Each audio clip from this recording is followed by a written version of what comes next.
2 μόλις μέρες μετά την εξασφάλιση του ορίου και ουσιαστικά τη συμμετοχή της στους Ολυμπιακούς Αγώνες του Λονδίνου, η πρωταθλήτρια του στίβου Ελένη Αρτηματά μιλά στον Αντένα για τους δύσκολους μήνες που προηγήθηκαν λόγω του τραυματισμού της και για την προοπτική της στην κορυφαία διοργάνωση.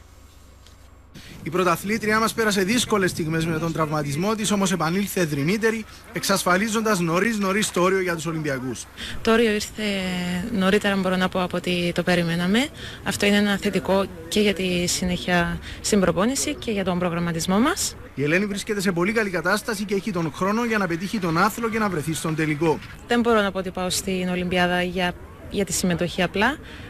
Σαφώς και θα κυνηγήσω το καλύτερο. Θέλω και πιστεύω ότι στο Λονδίνο θα πετύχω καλύτερη επίδοση. Ο πρωταθλητισμός απαιτεί και θυσίες, τις οποίες με ευχαρίστηση κάνει η Ελένη. Σίγουρα διαφέρει από την καθημερινή ζωή μια άλλη συνομήλικης, μιας άλλης φίλης. Είναι και αυτό μέσα στο πρόγραμμα. Και αυτό και ο ελεύθερος χρόνος είναι βασισμένος στην προπονήση.